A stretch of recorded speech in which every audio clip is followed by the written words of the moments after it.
Citoyennes, citoyens, bonjour et bienvenue dans ce nouveau dossier de l'espace. En février 2020, un vaisseau spatial dénommé MEV-1 est venu s'arrimer à un satellite de télécommunication, arrivé en fin de vie. MEV-1, pour Mission Extension Vehicle, est un remorqueur spatial. Pendant 5 ans, il va offrir ses propulseurs à sa cible, le satellite Intelsat 901.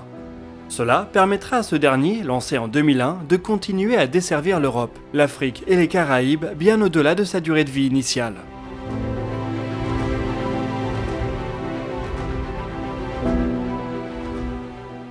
Pour l'entreprise Intelsat, c'est l'occasion d'économiser un lancement, et ainsi d'éviter de surcharger l'orbite géostationnaire. En 2025, MEV-1 fournira une dernière accélération au vénérable satellite de télécommunication. Il le placera sur une orbite cimetière, puis se détachera de lui pour aller desservir un autre client. D'ici là, un deuxième remorqueur spatial, lui aussi opéré par Northrop Grumman, et logiquement dénommé MEV-2, aura décollé pour lui aussi prolonger la vie de satellite arrivé à bout de souffle.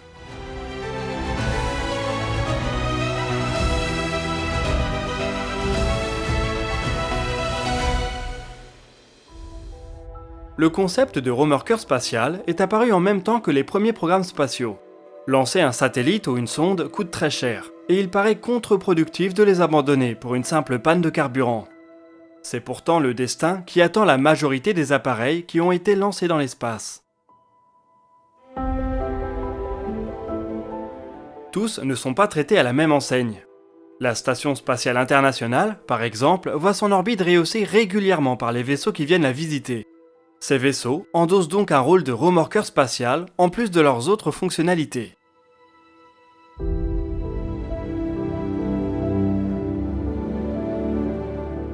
À l'instar des MEV de Northrop Grumman, les remorqueurs spatiaux dédiés devraient se multiplier au cours des prochaines décennies. Ils étendront leur champ d'action de l'orbite géostationnaire à l'orbite basse, et peut-être même jusqu'à la Lune. Ils aideront à nettoyer les débris orbitaux, à allonger la durée de vie de certains satellites ou à transporter du cargo entre une orbite A et une orbite B. Cela devrait permettre d'optimiser les infrastructures orbitales et les capacités de lancement tout en multipliant les possibilités pour les véhicules déjà existants.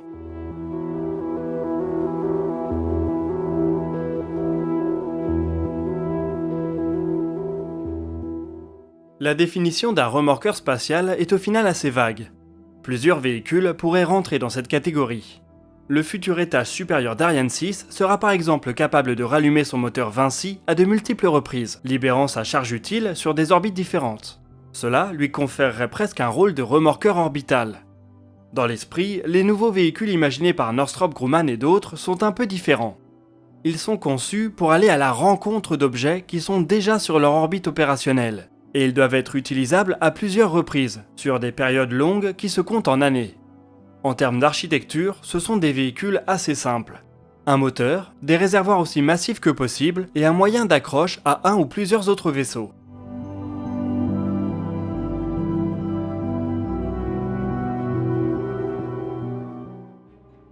Dans les années 60 et 70, la NASA et Boeing se sont attaqués à un tel concept.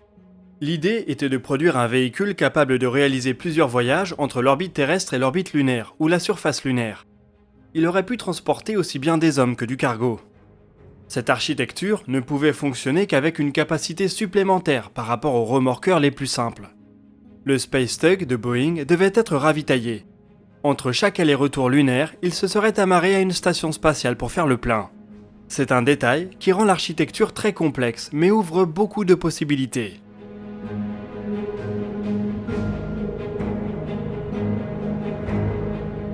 Dans le cadre du voyage lunaire, les remorqueurs spatiaux peuvent en effet être vus comme des transporteurs dédiés à une partie du trajet.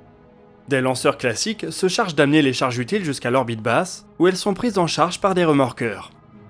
Cette solution fonctionne particulièrement bien, si les remorqueurs en question sont capables de faire le plein à moindre coût, par exemple en exploitant les ressources lunaires. L'utilisation de vaisseaux ravitailleurs dédiés et entièrement réutilisables tirés depuis la Terre est une autre option. C'est un peu l'architecture voulue par SpaceX avec son Starship. Sous cet angle, le nouveau vaisseau de l'entreprise pourrait facilement endosser un rôle de remorqueur lunaire. Il enchaînerait les voyages entre l'orbite basse et la Lune, sans jamais s'exposer à l'atmosphère terrestre. Ce n'est pas vraiment le rôle pour lequel il a été imaginé, mais pourquoi pas ?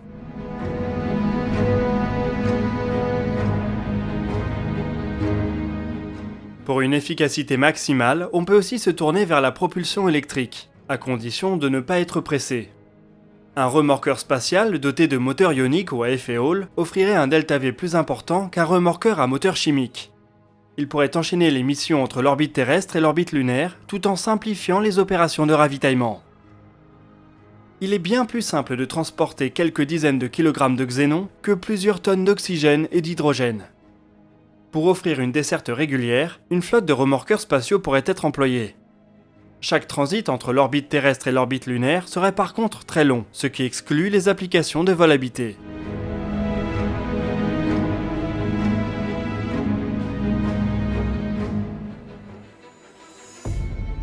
Northrop Grumman a justement fait le choix de la propulsion électrique avec ses remorqueurs MEV. Ils sont dotés de 2 propulseurs à effet Hall, ce qui devrait leur offrir une durée de vie d'une quinzaine d'années. Les remorqueurs de l'entreprise devraient se cantonner à l'orbite géostationnaire, mais d'autres véhicules ont l'intention d'explorer des altitudes plus basses. C'est par exemple le cas des remorqueurs de l'entreprise Momentus. Ces derniers visent un marché qui est en train de naître avec les lancements groupés. SpaceX et Arianespace ont l'intention de dédier certains de leurs vols aux smallsats. Falcon 9 et Ariane 6 propulseront ainsi en une seule grappe des dizaines, voire des centaines de micro- et nanosatellites. Cela offrira un prix de lancement au kilo très faible, comparé aux micro-lanceurs de type Electron.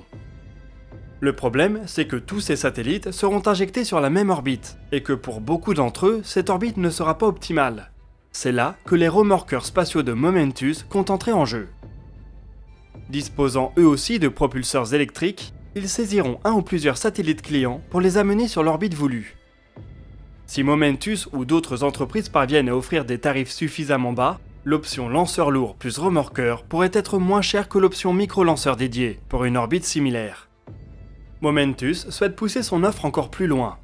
Certains de ces remorqueurs devraient être capables de saisir un satellite de 500 kg en orbite basse, et de l'amener jusqu'en orbite géostationnaire à 36 000 km d'altitude.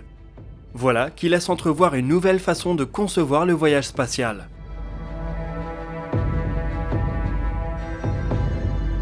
Peut-être qu'à l'avenir, les lanceurs petits et gros ne viseront plus que l'orbite basse.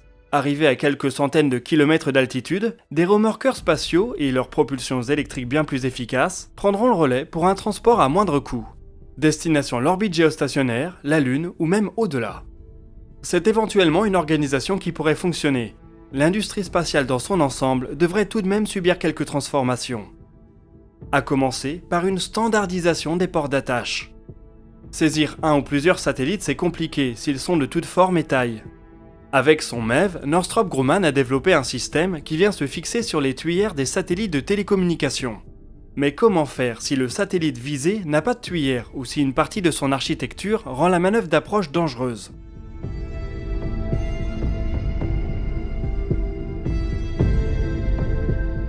Au moment de la conception, les fabricants et opérateurs de satellites devront se mettre d'accord sur des standards qui permettront à leurs satellites d'être facilement et fermement agrippés par tout type de système. Cette problématique va au-delà du remorquage spatial. L'industrie du service aux satellites promet de se développer dans les prochaines années. De plus en plus de satellites devraient être visités pour des opérations de ravitaillement, de maintenance, voire de mise à niveau. Des services qui risquent de ne jamais être rentables par rapport au lancement d'un nouveau satellite, si pour chaque opération, il faut inventer des solutions propres à chaque satellite.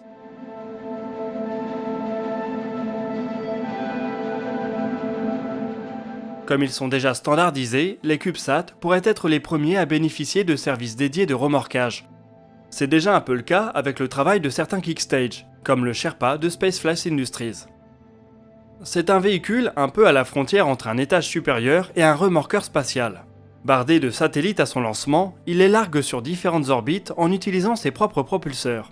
Firefly Aerospace travaille sur une solution similaire avec son OTV.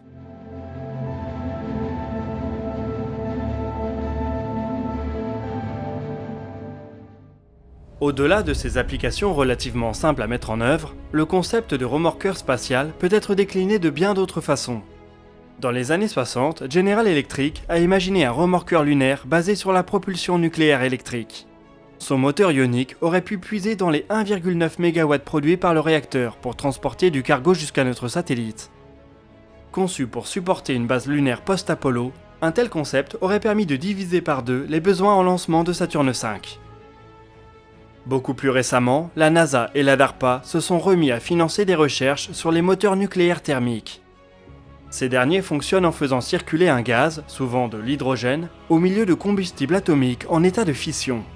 Chauffé à des températures extrêmes, le gaz est détendu et éjecté à grande vitesse, ce qui permet de combiner impulsions spécifiques fortes et puissance appréciable. S'il dispose de suffisamment de gaz propulsif, un moteur nucléaire thermique peut fonctionner pendant des années.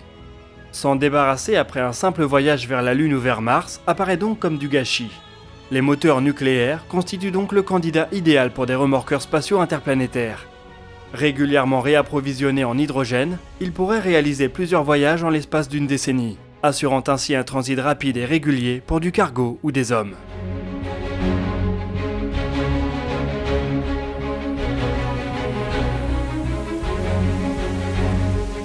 Avant d'en arriver là, il va falloir passer par des étapes plus modestes.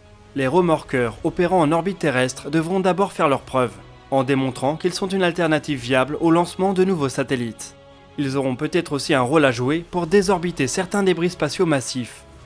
La famille des MEF de Northrop Grumman devrait-elle s'agrandir dès cette année, avec le lancement d'un deuxième exemplaire, ce qui permettra déjà à un autre satellite de télécommunication d'éviter de devenir un nouveau débris.